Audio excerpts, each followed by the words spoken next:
Hi everyone, I'm Anveenie and I like to build and decorate in cozy games. Welcome to the channel if you're new here, or welcome back. Today I'm building my second house in Heartopia. I recently started playing this game and I'm absolutely loving it. This game makes me want to build all these cozy little houses and decorate them with all the cute little furniture from Bob's store.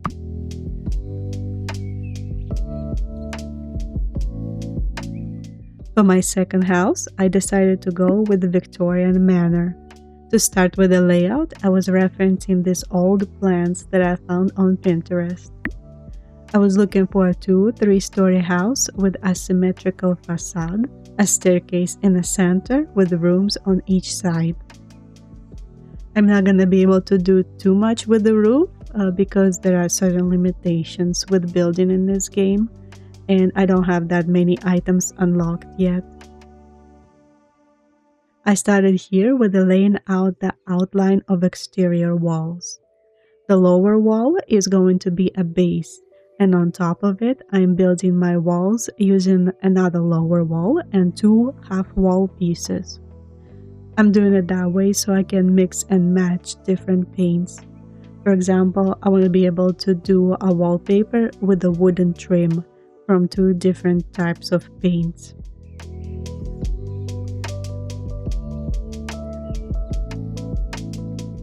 It took me a couple tries to figure out how I want to do the staircase.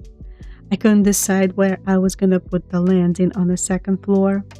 There are 2 stairs items available, the one that is the full height and the one with 3 steps.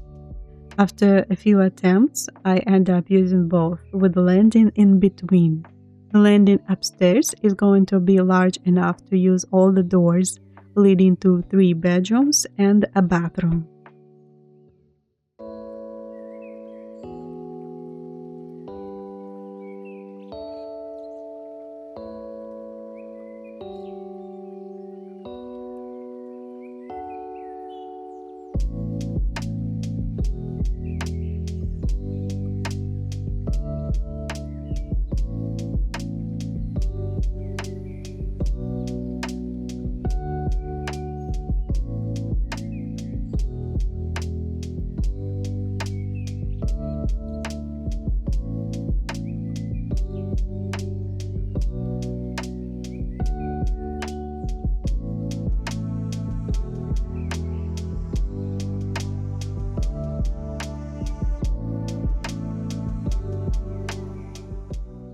The railing that I placed in the beginning, I will end up replacing because the first one didn't have the colors that I needed.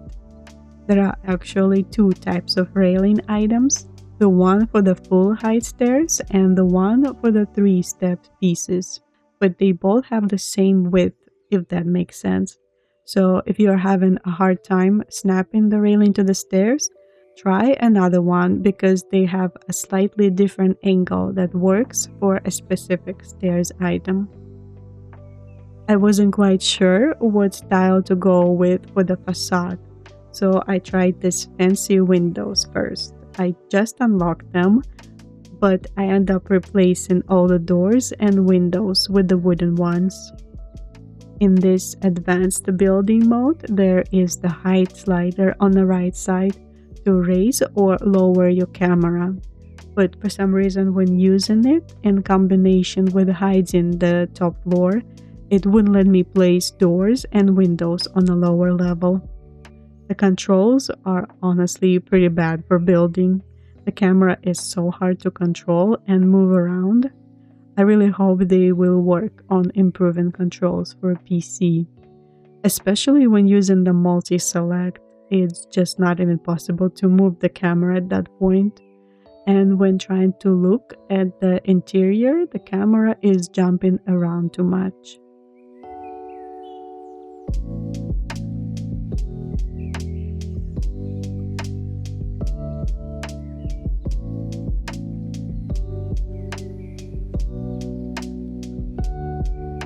For the side porch, I will end up changing it because I will have the greenhouse attached to the house on the left side, and that door is going to lead to the kitchen. kind of like they had it in Practical Magic. This house I'm building actually end up looking reminiscent of both houses that I've been obsessed with for the longest time, the Charmed house and the Owens house from Practical Magic. And I'm not the only one obsessed with them. These houses are gorgeous and iconic.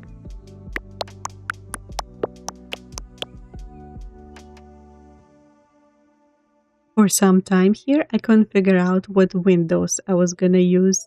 I will end up replacing the top windows with shutters for regular square ones. I was also considering adding a third floor, but decided to just have a tall ceiling in a couple of rooms. And I will actually end up replacing the full-length walls again with half walls, because I didn't want to have the lower trim in the middle of the wall, so I added it on top. I just love that we can customize the walls that way in this game. It gives so much freedom to try different paints for interiors. Also, I just unlocked the new roof type that actually works better for this house. So I will end up replacing the current roofs and also bay windows with matching roofs.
For the windows, I really wanted to go with the white wood, but I didn't like how it looked from inside. I wanted to go with the darker wood interior finishes, at least on the first floor, and the white windows, so we're throwing it off. So I end up changing these windows to darker brown color and also matching the roof and porch. There still will be some white trim left on the roof and bay windows. There are so many bubblegum pop colors in this game, and it looks adorable, but sometimes I just need some contrast.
I am actually not sure at what point I unlocked these, but I had room presets and also foliage sets available.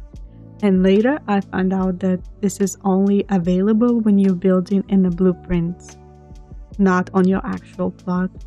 So these are just previews. The foliage clusters you could place and they actually look very nice. You can leave them as is or rearrange instead of placing each plant individually. But if you don't have them unlocked yet, when you apply this blueprint to your house plot, all the items that you don't have will be removed. For example, I don't have the lanterns, and when I placed this house on my plot, they were gone. All these plants you can unlock with wishing stars at the furniture store. You need to talk to Bob and select the special home decor store. And to actually place them on your plot costs resources like quality and rare timber. So if you place too many plants in a blueprint and don't have enough materials, it won't let you build this house on your actual plot. I was kinda hoping that I was gonna get these lanterns, but they were gone as soon as I loaded the blueprint to my plot.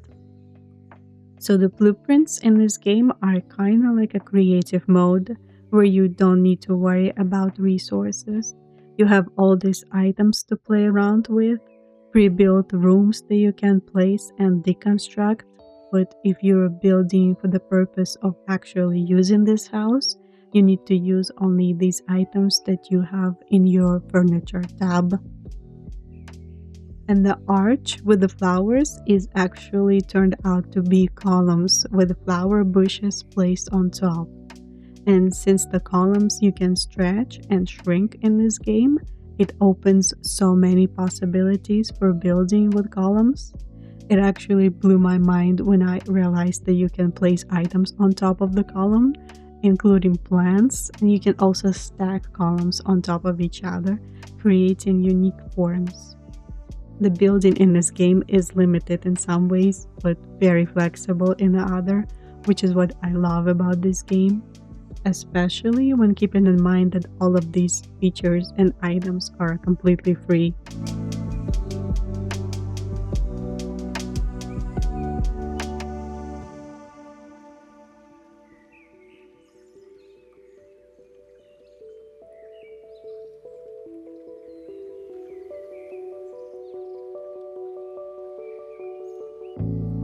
To load your blueprint on a plot, you want to start by saving your current house build to the separate blueprint, and then you can select the other blueprint with the new build and apply it. It will tell you all the materials and costs required, and if you have everything, it will apply it, and it will also remove all the items that you have on your current plot. That's why you always want to make sure you save first anything that you don't want to lose. All the furniture you had placed will go back to your backpack, and the farming plots as well. If you had something planted, it will also go in your backpack, and you will need to plant it back so it will continue the growth. You will not lose any of your crops, they are just gonna sit in your backpack until you place them back. And when you make changes to the new house, you want to make sure you save it again before placing another one or switching to the old one, because you can essentially have only one active build at the time, and each of these builds will be using the same materials and same furniture pieces you have. I hope you enjoyed this speed build and found something helpful. Let me know in the comments if you tried building with blueprints in Heartopia, and what do you think about this system of switching between blueprints. If you want some more tips about building, decorating, and unlocking furniture in Heartopia, you can check out my other video where I am talking about building the first house. Consider leaving a like, subscribe, and I will see you in the next one. Bye everyone!